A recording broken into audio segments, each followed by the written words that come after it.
बाल विकास की इस अध्ययन श्रृंखला में आज हम सभी कुछ महत्वपूर्ण बाल विकास के प्रश्नों को पढ़ेंगे। पहला प्रश्न इसमें देखते हैं, किस बुद्धि सिद्धांत को बालू का टीका भी कहा जाता है, बालू का टीला भी कहा जाता है। तो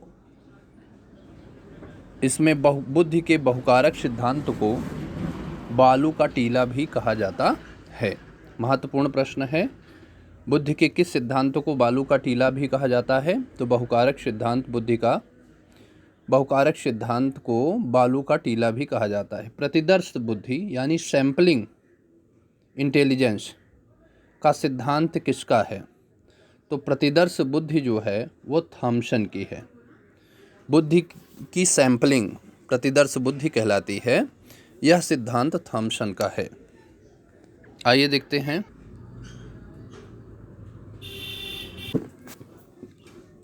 तीसरा प्रश्न देखते हैं, संज्ञान किस बुद्धि की संरचना का हिस्सा माना जाता है। यानी किसकी बुद्धि का हिस्सा जो है वो संज्ञान भी है। तो गिलफोर्ड की बुद्धि का हिस्सा जो है वो संज्ञान भी माना जाता है।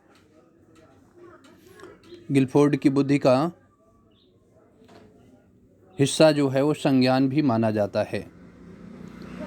तीसरा प्रश्न पढ़ते हैं। चौथा प्रश्न पढ़ते हैं, पहली मानव प्रयोगशाला किसने स्थापित की। तो आप लोग जानते हैं विलियम बुंट ने, जर्मनी के विलियम बुंट ने पहली मानव प्रयोगशाला स्थापित की 1879 में जर्मनी के लिप्जिंग शहर में विलियम बुंट ने पहली मानव प्रयोगशाला स्थापित की। यह बहुत महत्वपूर्ण प्रश्न है जो लगभग निश्चित ही बार बार पूछा जाता है। तो पहली मानव प्रयोगशाला विलियम बुंट ने 1879 में जर्मनी के लिप्जिंग शहर में स्थापित की।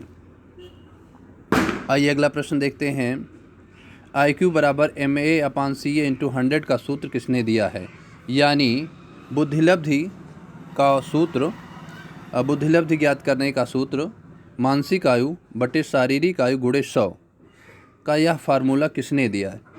तो यह फार्मूला जो है वो टर्मन ने दिया है। बुद्धिलब्धि का यह फार्मूला टर्मन ने दिया है। अगला प्रश्न है, आर्मी अल्फा परीक्षण किसने दिया। तो आर्मी अल्फा परीक्षण, आर्मी बीटा परीक्षण, ये सभी बुद्धि के परीक्षण हैं। तो आर्मी अल्फा परीक्षण जो है वो ओटिस ने दिया है। आर्मी अल्फा परीक्षण ओटिस ने दिया है। अगला प्रश्न है, भाटिया बैटरी परीक्षण किससे संबंधित है। तो भाटिया बैटरी परीक्षण बुद्धि परीक्षण से संबंधित है। अगला प्रश्न है, संवेगात्मक बुद्धि का सिद्धांत किसने दिया है। तो बुद्धि का जो संवेगात्मक सिद्धांत है, इमोशनल इंटेलिजेंस है, वो गोलमैन की देन है। तो गोलमैन ने संवेगात्मक बुद्धि का सिद्धांत दिया है। अगला है, CAT परीक्षण किससे संबंधित है।